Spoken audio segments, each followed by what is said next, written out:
Hello, Internet, and welcome to today's episode of Always Right with Jeff and Steven. Today on the show, credit cards are tracking your gun sales, illegals get kicked out of Martha's Vineyard, and Disney is in a free fall, continuing from last year's horrible stock drop. All that and more as we discuss all today on Always Right. Roll the intro.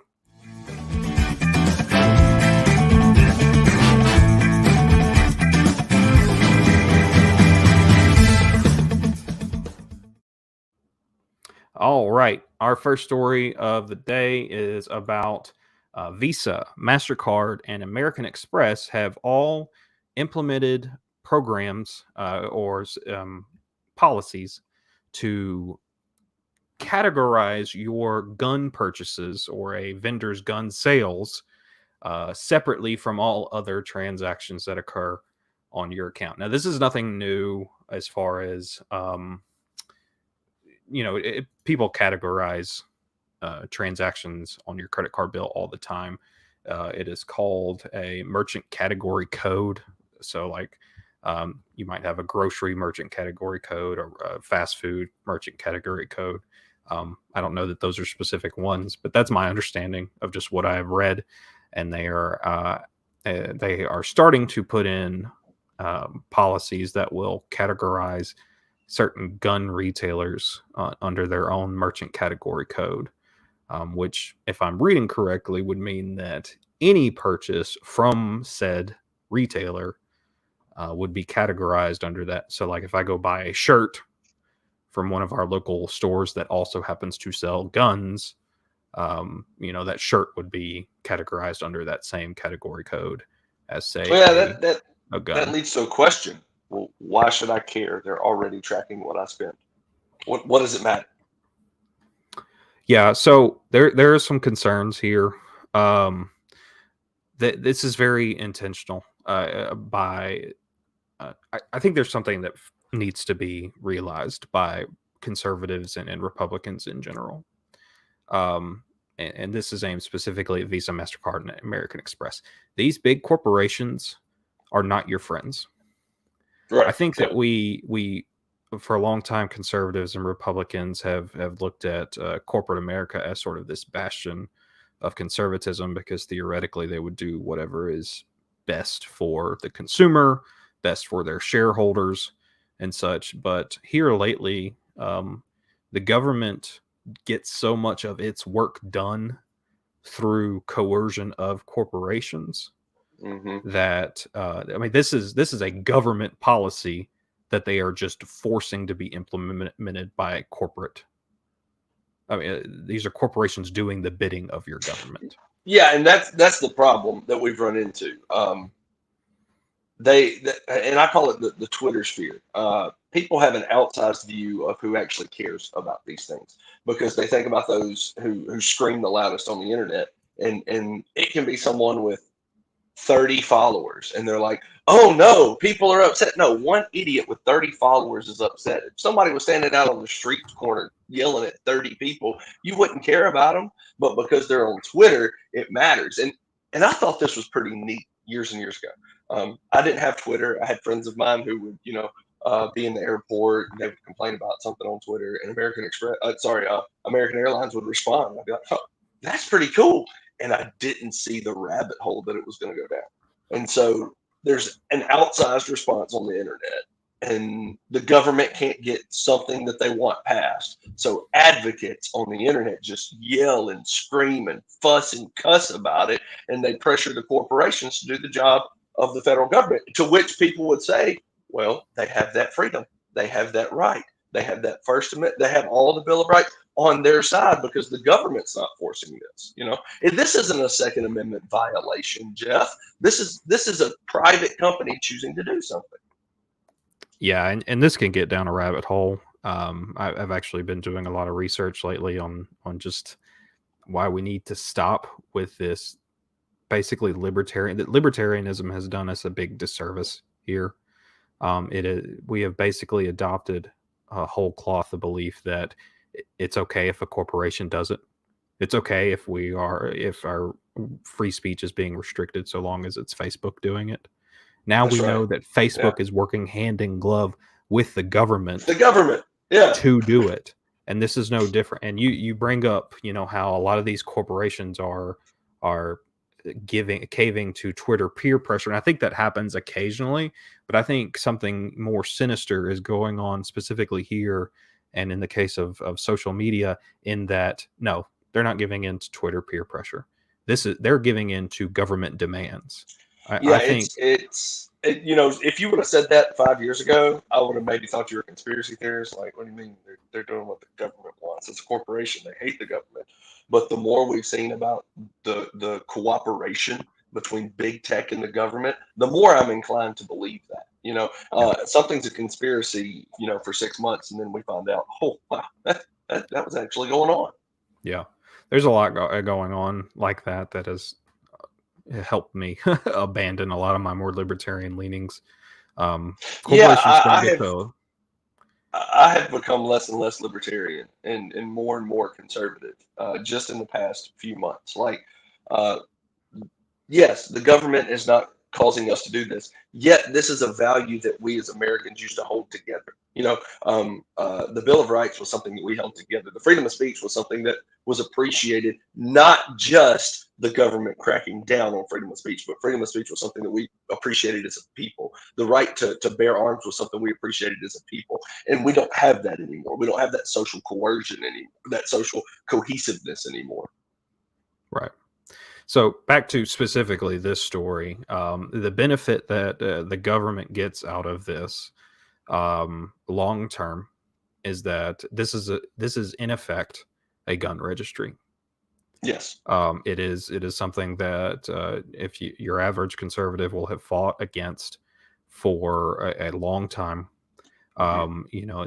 We all understand implicitly why it's a bad idea for the government to know specifically who has what guns and in what quantity. Now, technically, they already do. You have to pass a background check to get a gun. Now, anyway, but any more information that the government gets about these purchases is just another problem for us in the long term. I would remind everyone that your right to bear arms is not so that you can, for any sporting benefit. It is not even so that you may protect yourself from home invasions. It is so that you will be able to protect yourself from an oppressive government. Yeah, oppressive tyrannical government. Yeah. Yeah. And this is obviously an obstacle to those who want to rule over you. And this is one more, tool in their toolbox that they will be able to use to restrict your rights later. Well, yeah, there's a couple of things that I want to address with this. One, it shouldn't be going on. Okay, that shouldn't be happening. But two, to our listeners out there, you shouldn't be buying guns with your debit card. Like, just don't do it. If one, don't buy a gun with credit. That's not good financial advice to use credit to buy a gun.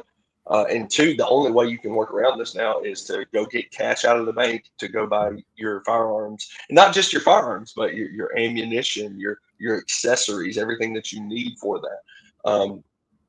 Because it is a good thing that our government doesn't know how many guns we have. It is a good thing that they don't know how many trillions of rounds of ammunition exist in the United States. That is a good thing.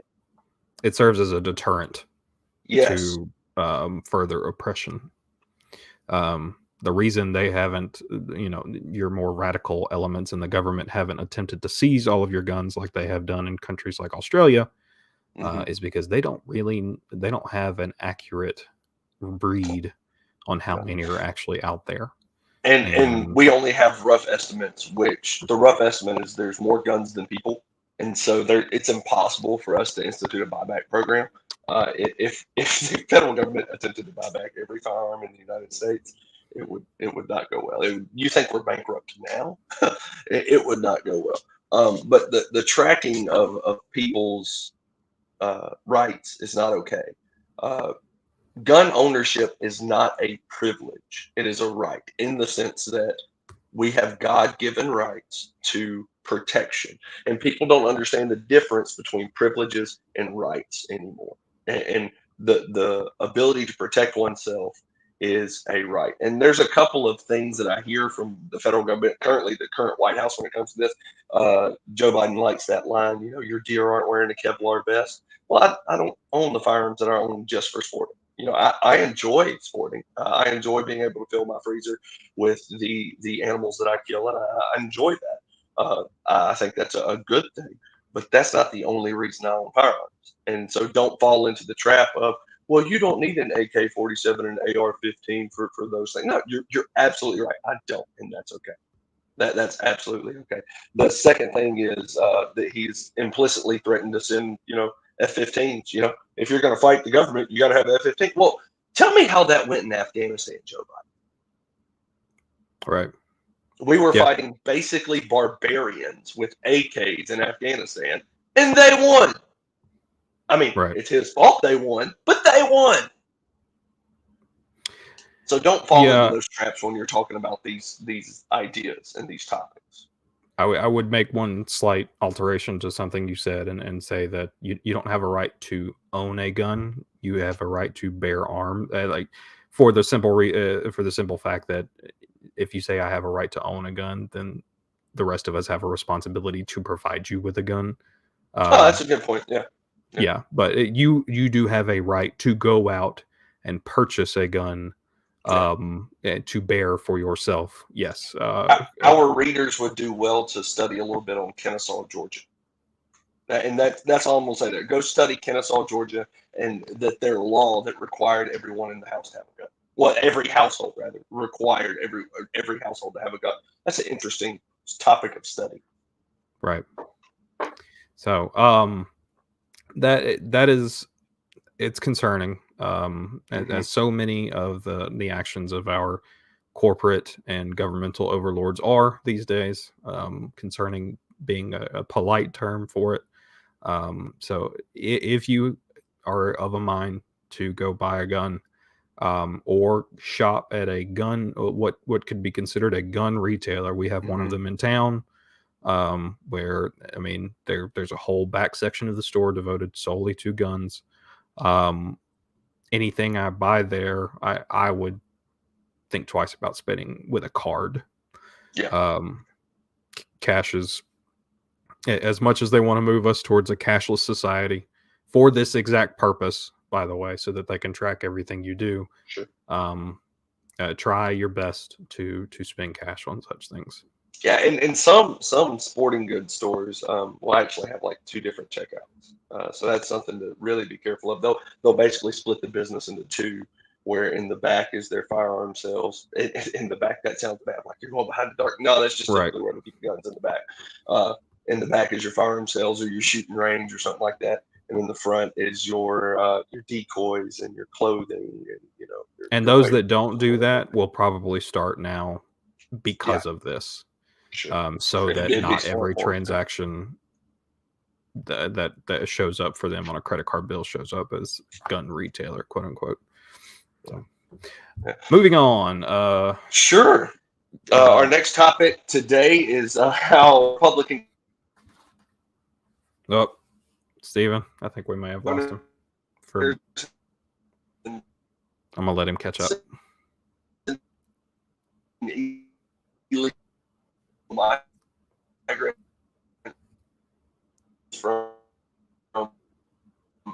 Uh-oh. Arizona.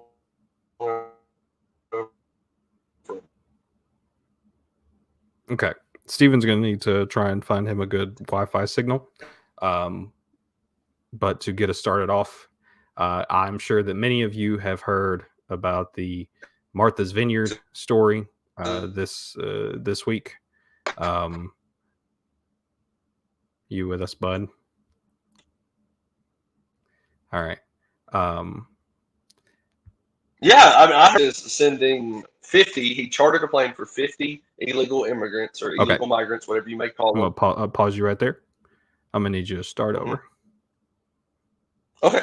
We lost you. Ron DeSantis, governor of Florida, he sent 50 illegal immigrants to Martha's Vineyard this past week, And that's been the big story. Rarely do people actually talk about this. He's following in the footsteps of the governor of Texas, Greg Abbott, the governor of Arizona, where they are sending these people to places that seemingly seem to be a better place for them, places that are sanctuary cities and sanctuary communities. So you think this would be a net good that they are doing, because they're saying, we don't want them in Arizona, we don't want them in Texas, we don't want them in Florida, but you want them. Martha's Vineyard is the playscape of the liberal establishment. I'm pretty sure when we saw all those yard signs that in this house, Black Lives Matter, and blah, blah, blah, blah, blah, blah, blah, blah, blah. I'm pretty sure there was a yard sign up in every single house in Martha's Vineyard. So this would be the place for them to go. But that's not what has happened. Yeah, so there's a distinction to be made here between what Governor Abbott has been doing and what Ron DeSantis did this past week, and that is he sent them to their backyard. So it's been going on for several months that Governor Abbott and Ron DeSantis have been busing illegal immigrants to sanctuary cities across the nation because, these sanctuary cities made a big, kerfuffle. They made a big deal about the fact that they were going to define themselves as sanctuary cities. This happened some years ago, knowing full well that these were not border cities. They would not have to live with the consequences of this decision, so they thought. So Texas and Florida both, because Florida does have a considerable number of illegal immigrants, because that's where a lot of that's one of the places they get shipped. Whenever an illegal comes over, they ship them places. They don't all now. Many of them do stay on the border, and that's a problem. Exactly. Like everybody's making a big deal about Doug Ducey and Ron DeSantis and Greg Abbott doing this. The Biden administration's been doing it for 2 years. Right. They're just taking a playbook out of the federal government. They process these people and then bust them to various communities in other states. But we're upset when a governor does it. And so that's ridiculous in and of itself. But basically, it's these governors saying, "Put your money where your mouth is." Right. And I see no problem with this specific.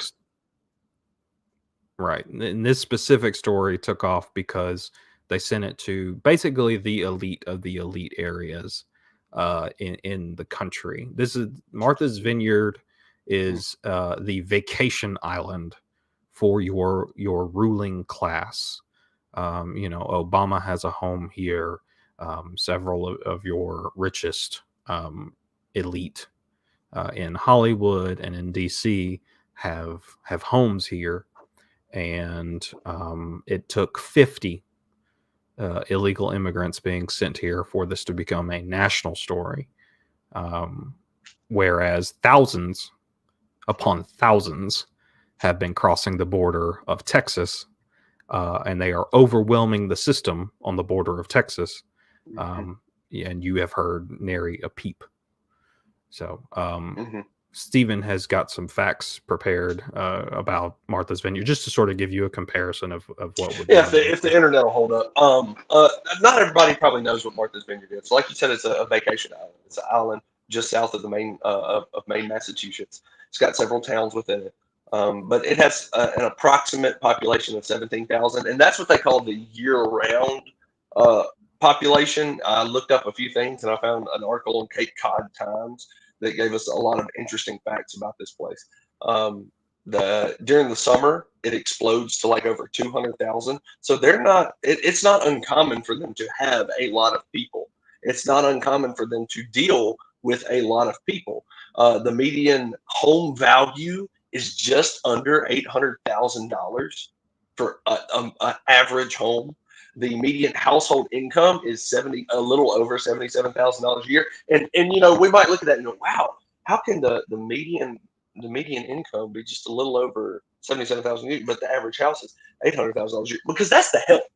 That's the people who are living there year round, who are working in restaurants, who are cleaning these homes. The average person living there makes over $77,000 a year. That doesn't include the Hollywood glitterati that vacations there. That doesn't Right. include You President know, Obama. That doesn't yeah, include Bill Gates, Oprah Winfrey, Bill and Hillary Clinton. That doesn't right. include the Kennedy family.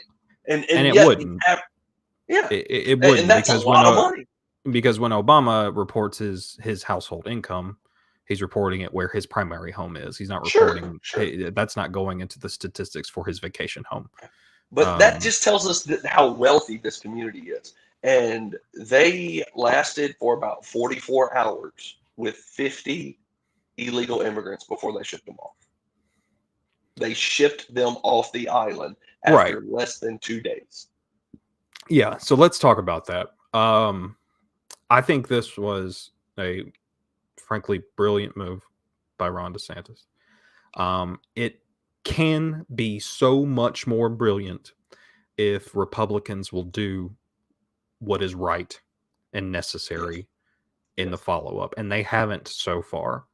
So, what happened is that these people, 50 illegal immigrants, were in Martha's Vineyard for less than 2 days, and Massachusetts activated 125 of its National Guard members for 50 people. The National Guard for 50 folks. Are you kidding me? And so I'm with you on this. Like, okay, two can play at that game. You're going to Yeah, activate your National Guard for 50 people. I'm going to activate my National Guard for 200,000 in the month of July.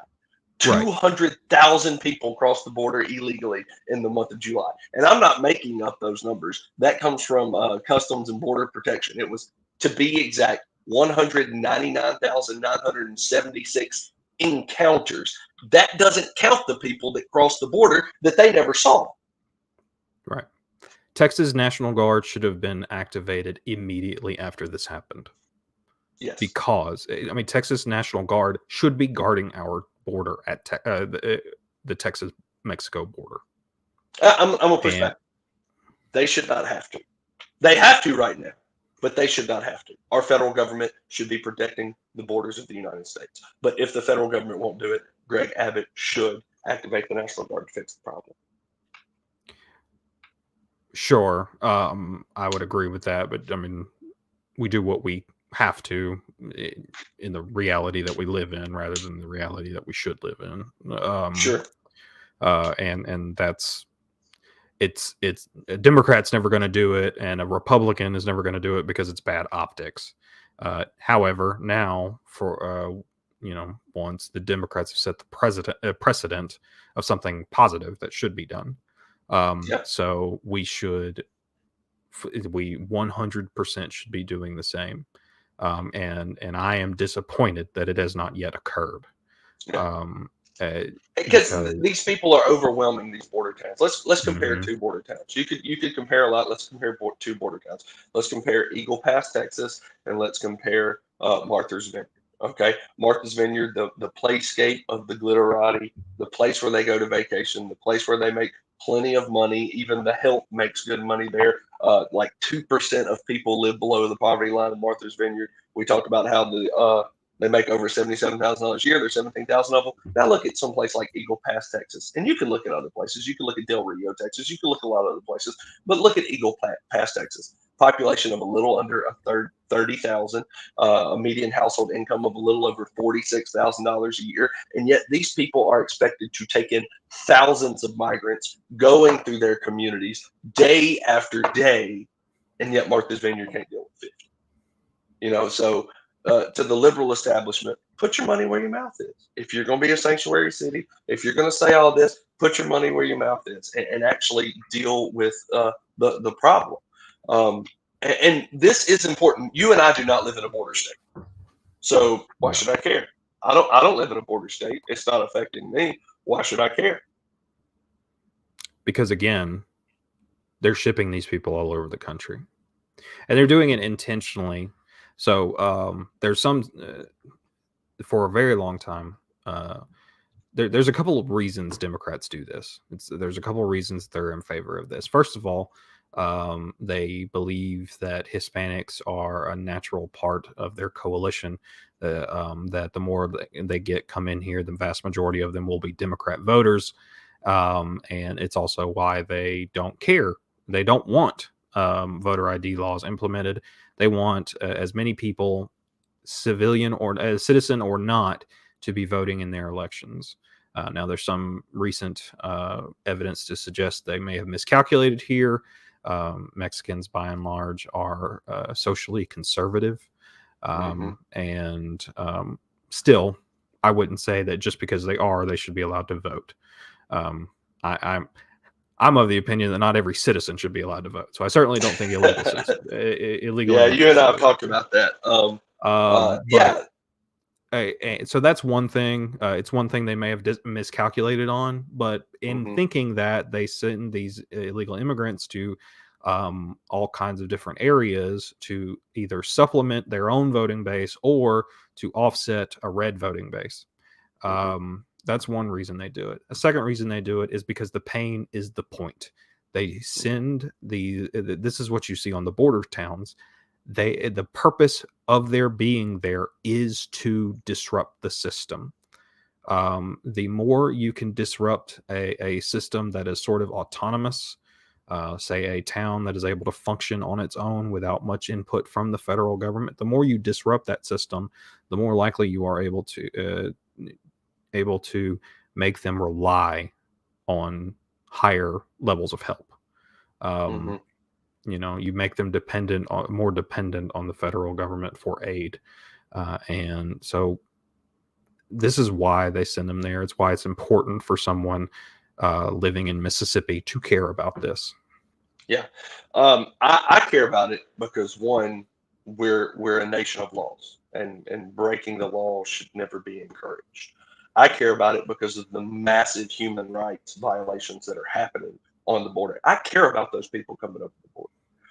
And if you think conservatives don't care, look at who's doing the most work on the border from the citizenry. It's the conservative churches down there that are caring for these people, that are putting them up, that are giving them housing and water and everything that they need. It is conservatives who care. But the human rights violations that happen, especially to the women and girls that come across the border, are appalling. Appalling. And the amount that it happens is unbelievable. It's impossible. It's almost impossible for these women and girls to come across the border without being violated in some way. That is wrong. The next reason that I care is there was a drug that is permeating our streets today that I'd never heard of as a child. Fentanyl. I'd never heard of fentanyl as a child. I'd heard of crack. I'd heard of cocaine. I'd heard of meth. I'd heard of a lot of drugs. Fentanyl wasn't even common, but now we're having an influx of it, and it's coming from the borders. The next reason I care is it's empowering the worst people in Mexico. It is enriching the drug cartels. It struck me when I went to Mexico and I saw the military traveling down the road with personnel in the back of their vehicles, armed with automatic rifles, weaponry, having large caliber machine guns on their vehicles. And I looked at some of the people I was there with. I go, that's very stark to an American. And they said, why? I said, because the military is not allowed to operate within the confines of the United States unless there's a disaster at some point and the National Guard gets involved. But the Army doesn't fight in the U.S. We have local citizenry for that to fight against criminals. And they have to have the military active. The worst people that are being powered by this illegal movement of people, these coyotes, or like people like to say if they want to sound fancy, coyotes, these coyotes who are bringing people across the border. And lastly, we had this fixed. We had a secure border. Not nearly as many people were coming across the border under the last administration, which tells me it's a made problem from the White House. So those are the reasons we should care about this. Yeah. It wasn't a fixed problem under Trump, but you're right. It was more controlled. It was a controlled problem. Yeah. The problem is still the problem. It is not benevolent to welcome illegal immigrants in your country. People undervalue exclusion in our Yeah. society. If you really think about it, everything you care about, you want to be exclusive. You want to be careful Hmm. about who you let in to the things that you value the most, and that includes your country. Yeah, Um, and this doesn't come from a place of hate or phobias of any type. You and I both give money to Mexicans every month. I mean, yeah, there's missionaries that we support in Mexico. They're not Americans down there; they are Mexican missionaries doing work. So it's not that right, we hate illegal immigrants or anything. It's that that's not what is best for them. right. And it's not what's best for us. And it is No, okay for Americans to do what is best for Americans. that's right. That's right. Uh, we don't have to take on all the world's problems. That's right. But of course, the White House had some things to say about Ron DeSantis and his antics. So Oh, you had so a this clip. week's weekly wisdom from the White House. Yeah, you had a clip pulled up or that you provided to me. Oh, there we go. Um, from our favorite White House Karen. Let's watch. Fact that Fox News and not the Department of Homeland Security, the city or local NGOs were alerted about a plan to leave migrants, including children, on the side of a busy DC street makes clear that this is just a cruel, premeditated political stunt. This is what they are doing.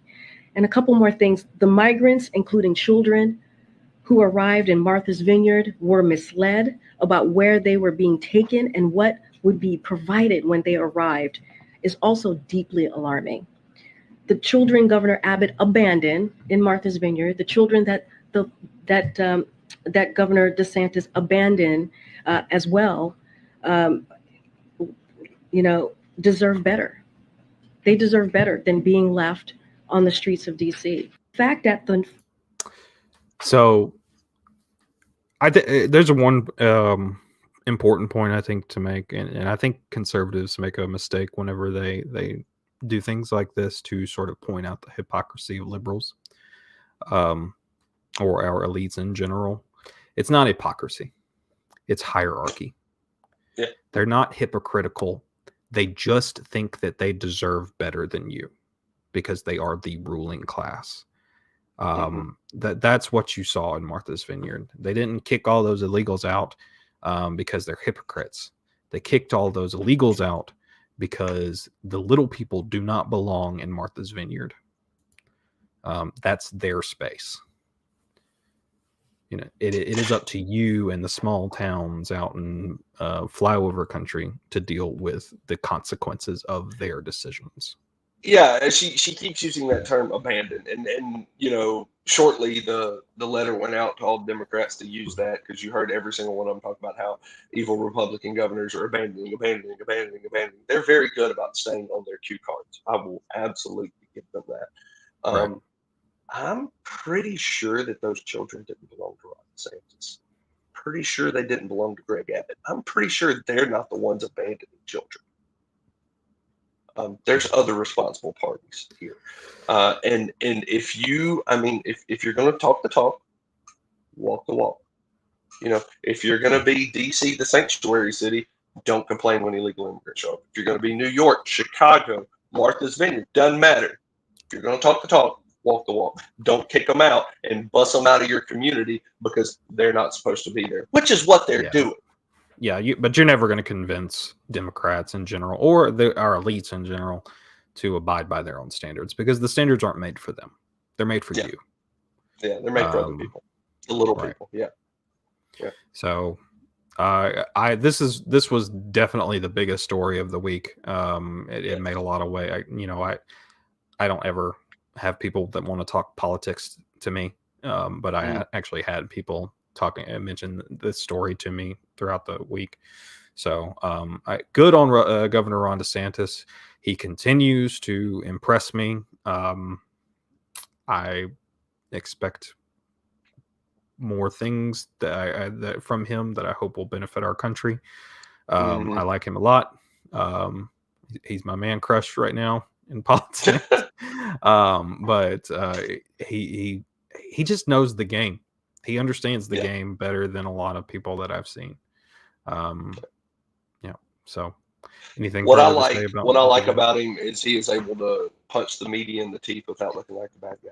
You know, that's what Trump was never able to do. We like Trump because he fought back against the media establishment that was basically there to carry water for the Democrat Party, and he was able to fight back. Well, DeSantis does that without looking like a jerk, without looking like a bad guy, without being as polarizing, I would and still have say good policies and rhetoric at the same time. I would say that's part of it, but I think more importantly, Donald Trump bashed the media continually, but he still cared about what the media thought of him. That was Oh, Trump's yeah, that's a good point. His narcissism got to him. Yeah, Yeah, he absolutely. still cared about what, like he roasted people who talked bad about him, the media, the left in general, but he still cared about their opinion of him. Ron DeSantis does not, and that's why he sort of does a bit better with this kind of thing. Speaking of Ron DeSantis, move us on to our next story in the state in which this place resides. Right. So it's been, gosh, how long has it been since that feels like it's been forever ago, but I feel like my brain tells me it has not actually been that long. That Ron DeSantis went to war with Disney. Yeah, just a couple months ago, maybe. Yeah. So, and in fact, you put the link in here. I haven't pulled it up, but Disney has been on a downward spiral for quite a while. And I was talking to one of a guy we respect very much today. He asked me if I was going to watch the new Star Wars show. I haven't been watching Disney ever since their disastrous town hall where they talked about their not so secret gay agenda. I canceled my Disney Plus subscription right after that. And so I said no, partly because they're all perverts, partly because Star Wars hasn't been good for a while. So I'm not going to be watching the new Andor show. But you brought this. We discussed it a little bit, and you went to find this article about Disney's massive decline in both ratings and just approval ratings. Yeah, so we've talked about that. The Disney is almost underwater in their approval rating. You're talking about a children's entertainment company. I want you to think about that. So it was big news when their rating fell to like 77. And the article that you and I read, it's Inside the Magic, so they're very favorable to Disney. And they talk about how 77% is a strong approval rating. No, it's not. This is a children's entertainment company. If their approval rating is not 90% or above, they're doing something wrong. But since that 77% approval rating, it has dropped even further. It is down to like 51%. Oh my goodness. That's bad. That's real bad. Right. Come on. Here I'm sharing this.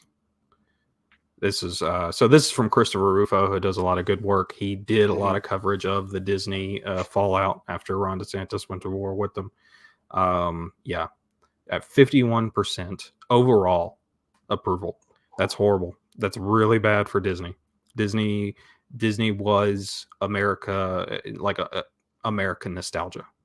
Like Disney just was American nostalgia. And the fact that they were at 77% last year was not good. The fact that that was crazy. The fact that they're at 51% now is awful. And it can be attributed, I think, to a few things. The fact that they're not putting anything out but crap here lately is one thing. But the fact that they have essentially gone to war with parents. Saying, we're going to put it was the showrunner for the new Pride family show. Like it was a revival of an old show, although the old show was still new enough that I didn't remember it. But she was talking about how there is a not so secret gay, and basically she could just put whatever she wanted to in the show about homosexuality. Her quote, I believe, was, "I was just putting queerness everywhere and no one." So this is the results of that. Never mind their decline in stock price. Now the decline in stock price, first of all, is more relevant to me. It's more of more interest to me just because I follow stock. The average person is not going to care as much. They're not going to care But as it's much, also, and it's not completely indicative of Disney. It's indicative of Disney Corporation, which is very large. When somebody just hears Disney, they think Disney World, they think Disney movies, they think Disneyland, they think children's entertainment. But Disney Corporation is something much larger. You're now talking about ESPN. You're now talking about ABC. You're now talking about tentacles that stretch across everything. And so the stock price is not completely indicative of their favorability, because that is well-informed people looking at the business side of things, not the cultural side of things. There's that, and then the fact that the stock market in general has sucked lately. So it's hard to attribute that. I mean, Disney has fallen further than most, but it's hard to tell what of that is just the stock market being going poorly in general, and what of it is due to Disney stupidity. So Disney favorability 37% with Republicans favorable. They're underwater with Republicans. Looking at 44% totally unfavorable. 47% favorability with independents, 29 unfavorability. The rest is like undecided, kind of like middle of the road. Yeah. And then Democrats 69-13, which is not a surprise because they're perverts. This is not good news for Disney. Now there were a couple of wave making Disney stories this week. Stephen is not as interested in this next one as I am. So I just don't think it's a story. So talk about it. Disney had their expo, their big show, to show D23, what all is coming up. Yeah, what all is coming up in this next. And it's not. I mean, like, well, it is in the sense that it is entertainment is important to talk about. Now, this is a political show, so maybe we don't want to focus on entertainment all the time, but I have a lot to say about entertainment. I don't like the direction that Disney is going. I don't like the direction entertainment in general is going. But this next story we're going to talk about is The Little Mermaid. Now, for those of you who did not see the new Little Mermaid, the live action, because we've got to make another live action remake of one of our classic movies. The new Little Mermaid is black, which, okay, whatever. Right? Yeah, par for the course at this point. Just as a side note, these live action movies suck. Why make them? We have the cartoons. Cartoons are the cash grabs. Yeah, they're trying to. It's nostalgic cash grabs. Yes, they are trying to grab your money. They are trying to take advantage of your nostalgia to reach into your pockets and get more money from you. It's the same with Star Wars. It is the same with this Phase 4 of Marvel. They have found something that works, and they are trying to eke every little penny out of you that they can. All of the movies suck. All of the TV shows suck, with the exception of maybe Mandalorian. I just stop watching this crap, guys. And Disney's not the only one that does it, but they're the chief offender for sure. So The Little Mermaid is black. We can talk about the merits of race swapping and then the problems with it. And then I have problems. I want you to roll the clip that you got pulled up first. I want you to roll the clip that you got pulled up first. Yeah. So the Daily Wire commentator Matt Walsh talked about this in his on his show this past weekend. His response to this went viral. So let us pull that up, and because Stephen hasn't seen it yet, and we'll see what he has to say.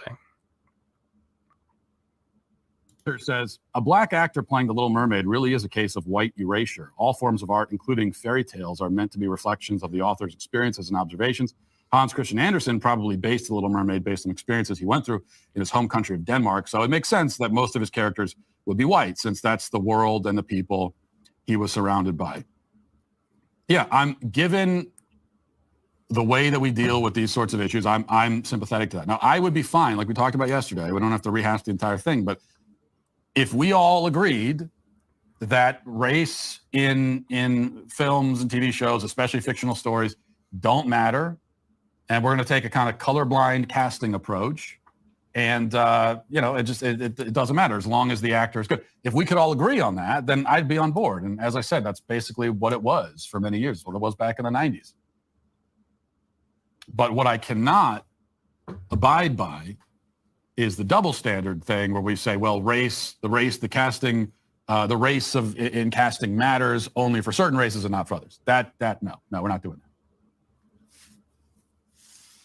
that. Also, by the way, with The Little Mermaid, can we also just mention that just from a scientific perspective, okay, it doesn't make a lot of sense to have someone with darker skin who lives deep in the ocean. I mean, if anything, not only should The Little Mermaid be pale, she should actually be translucent. If you look at deep sea creatures, they're like translucent. They have no kind of pigmentation whatsoever. And they're just like these horrifying, they look like skeletons floating around in the ocean.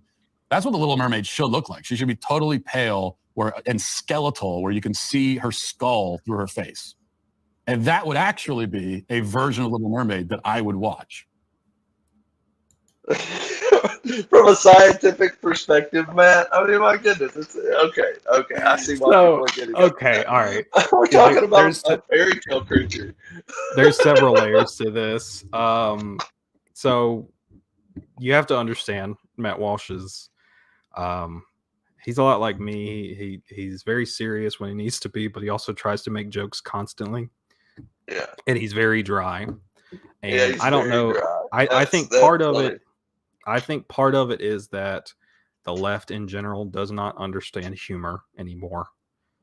Part of it is also that they are, and many of them are intentionally misrepresenting what he said to try and make him seem somehow racist for saying this. He's just making. But they went nuts. They went nuts about it. Yeah, they went nuts about this. Let's talk about the argument first. He makes a good point. If you are making decisions based on ability, good on you. And if the Little Mermaid turns out to be black, who cares? Now, if the Little Mermaid is black because you said, I don't know, maybe something like, I have to have a woman of color to be the vice president, that's a problem. You've now purposefully narrowed down your selection pool, and now you're picking the best from a narrower pool.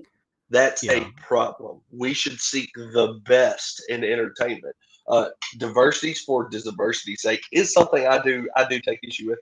Remember when? Okay, so we're hating on Disney. Before all this happened, we took a family vacation to Disney World, and we were riding It's a Small World, and we got to the Slavic countries, and you can tell like those little puppets, like they have to be changed over time. It's very humid in that place, and the yarn breaks down. Like that happens. You and your wife went to Small World. I didn't go on that trip ride. Oh, okay, you were there. Okay. Well, Katie, my wife and I were riding. And we were riding, and I was like, why are there black people in the Slavic countries? And she was like, stop, it's a ride. I was like, no, like you're putting, you can tell exactly what they did. As these dolls were breaking down, they purposefully replaced them with people of color. Yeah. There are no people of color in those places. Why I could do spend it? a long time. Why I could do spend it? a long time talking about this. I take the approach generally that Matt does. If we're race swapping because of talent, then fine. But we know that that's not the most case. talented. You're never going to find a white person playing Blade, for example. You know what I mean? Because I mean, Marvel does this all the time. They change white characters with black actors, but they'll never. You're never going to find a white Black Panther. Yeah. They're never going to do the other way around. But it's fine if we're talking about talent, but most of the time it is I can see what you're doing kind of thing. Star Wars is a good example. Disney took over Star Wars, and these are all original characters, so it really doesn't matter who we cast.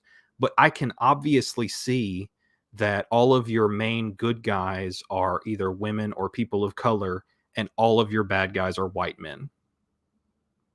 Like, that is very obvious to me. Yeah. Yeah. The new Batman movie is an example of something that they did this sort of thing, and I'm more okay with it. Like, James Gordon doesn't have to be white to me. Catwoman doesn't have to be white. They've already race swapped Catwoman anyway with Halle Berry, but Catwoman doesn't have to be white. The more iconic characters, I mean, they need their iconic look. Bruce Wayne, it needs to be an affluent white guy, I guess. It would be weird if he were black. I don't care if we want to go down that road, especially since we've had so many Batmans at this point. But I could see how people would take more of an issue with that. Yeah. So the problem that I've seen is I have seen outsized people on social media complaining about, making memes about and all this about folks complaining about the Little Mermaid being black. Here's the problem. I haven't seen a single person complain about the Little Mermaid being black. Right. Not a single one. I've seen people complain about people complaining about the Little Mermaid being black. And you might be going, oh, well, Stephen, you just have a very open culture. You just have a very open community around you. And you're not seeing that. No, I know where I'm from. I know the people that I grew up with, and I know their backgrounds. If people cared about this, they would be the people who care about this. Yeah. Nobody cares that the Little Mermaid's black. Mostly Nobody because cares. The Little Mermaid is literally one of the worst Disney movies. It sucks. I can't think of one I dislike more of the classic 90s cartoon movies. The nostalgia always clouds my vision. I don't like that one. But it always clouds my vision. The reason I don't care about it is it's not a story. People aren't complaining about this. The only example of people complaining about this is a political commentator, Matt Walsh, making a joke that didn't land. Nobody cares. Well, and it's also intentional. It's also intended. This is a new marketing strategy that entertainment companies have. They come out with a trailer like this. I think it's called fan baiting. There's actually a term for it now. They come out with a trailer like this. The trailer is designed specifically to outrage a certain small minority of the fan base. Your idiot racists, basically. They want to take that small minority and their criticisms, blow them up, come out with a bunch of press before the actual content comes out. They did this with Kenobi and the Black Sith Inquisitor lady. And they want to blow all that up. They want to say, okay, well, we come out and we condemn racism and you fans need to be better. And it is designed to, first of all, cover up for the fact that most of the movies and shows suck. They get they have an excuse to fall back on and say, well, this didn't do well because of all the racists, when really it didn't do well because it wasn't good content. And then secondly, they want virtue signaling points. I went down the rabbit hole. So I saw some people on my social media pages making the point that I just made, and I was like, good, I don't have to make the point. People have made the point. And then they were like, oh, you have a very good circle. Check out this, check out this Facebook page, Christians Against Black, whatever, blah, blah, blah, blah. And I look, and it's a closed group of 7 people who are making ugly memes. In all likelihood, they're probably not Christians, and they probably don't care at all. It's people doing exactly what you're talking about. In all likelihood, it might even be a bot or a liberal created page for this express purpose. Yeah, they were like, check out this page. I'm like, bro, it's got 7 people and it's private. Yeah. You really think that's indicative as the culture as a whole?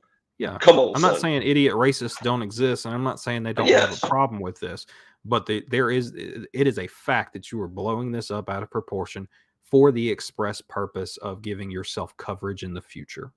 You're giving yourself publicity now and coverage in the future. Rings of Power did this. That's why there are characters that are hardly ever in the show, like the Black Dwarf lady.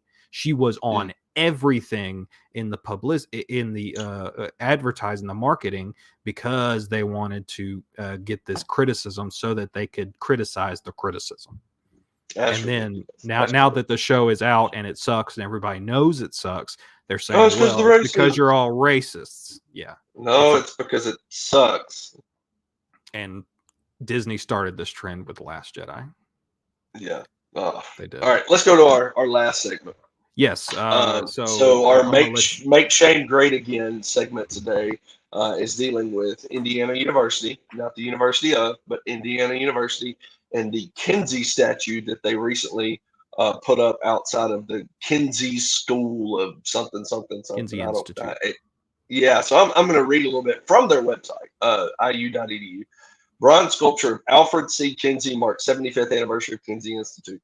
A new bronze statue memorializing Alfred C. Kinsey's significant and enduring contributions to Indiana University now sits at the Bloomington campus, marking the 75th anniversary of the institute that bears his name. Kinsey revolutionized the scientific study of sexual behavior and provoked an international conversation about sexuality.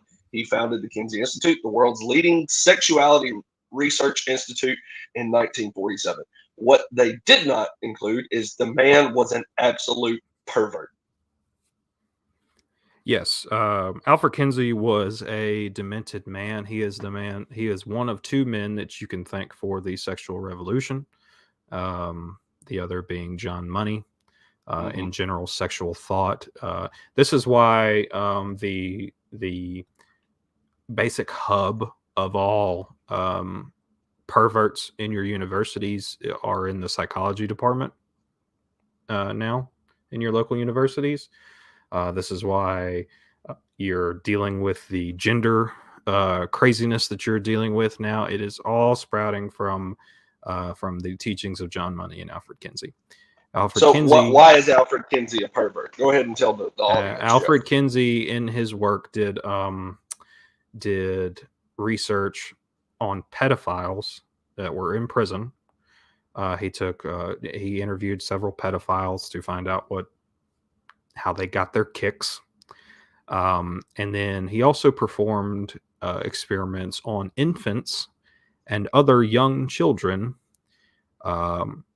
stimulating orgasms within them and documenting the results. And we put a statue of this guy up. This is disgusting. This is beyond perverted. This is, like you said, demented. This is of Satan. I don't invoke Satan very often, but when you're talking about causing small children and infants to have orgasms by working with the people who raped them, ridiculous, shameful, demented, satanic. You're a gross individual. And we're going to pull down statues of George Washington, but we're going to put up statues of Alfred Kinsey. Ridiculous. The university system is not salvageable.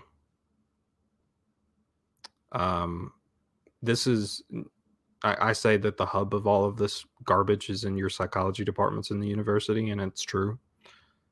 But every aspect of your average university is touched by this.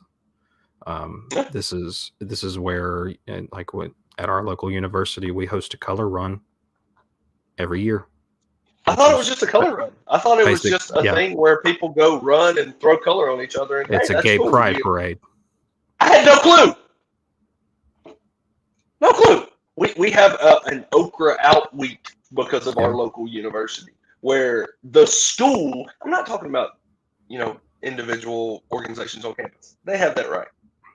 If I want to have my religious group, and I do, then they have, at a public institution, they have their right to have their own group and host their own events. Like, I can't say no to that. But when the school promotes it, it's a problem. And it's one of the problems that we've had at our local university, where it has caused problems with the community. And like you said, if you don't believe us about it hitting every part of a university, go to one. Sit in a common area for an hour and see if we're making something out of nothing. I think perverts have the right to go be perverted by themselves. Sure. I don't think the school is required to recognize them as an organization. I think the school has a responsibility toward the common good of its students, and gender ideology, sexual revolution ideology is harmful to people. It is a net bad. There's not a net positive. It is a net negative. It is bad. And we should not recognize such organizations. No, and to put a statue up of a pervert, someone who studied child molesters, who cared about the orgasms and children.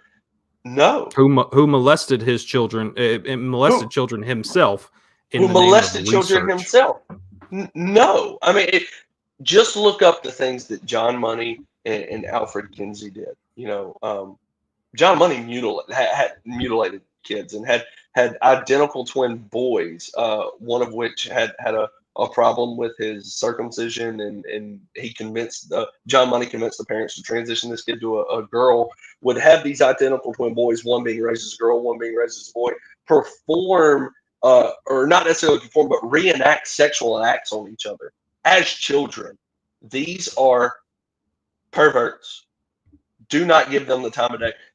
We have uninformed people pulling down statues of Frederick Douglass, calling him a racist. Frederick Douglass, but we're going to put up a statue to Alfred Kinsey. Ridiculous. Yep. Think seriously before sending your kids to universities without a plan of what they are there to do. And just be aware that this is the kind of stuff you're sending them into, because this is coming from people with advanced degrees. Every be careful person where you send your kids to school. Every person with a 4-year degree, every person with a 2-year degree has to take Psychology 101. Sure. Yeah. And you don't know if that psychology teacher decides to slip a lot of this in there. So just be aware. Sends shivers down my spine. It's disgusting. On that wonderfully droll note, that is going to be our time for Always Right. We thank you, everyone, for listening to us rant and rave. If you have any questions, please feel free to leave comments either on Facebook or YouTube. Speaking of Facebook and YouTube, be sure to follow our page on Facebook. Be sure to like and subscribe on YouTube, and you will be notified whenever these come out. You may also find our podcast on Apple Podcasts and Spotify. Thank you, everyone, for the support. Stephen, any closing words? Be blessed. Thank you, guys.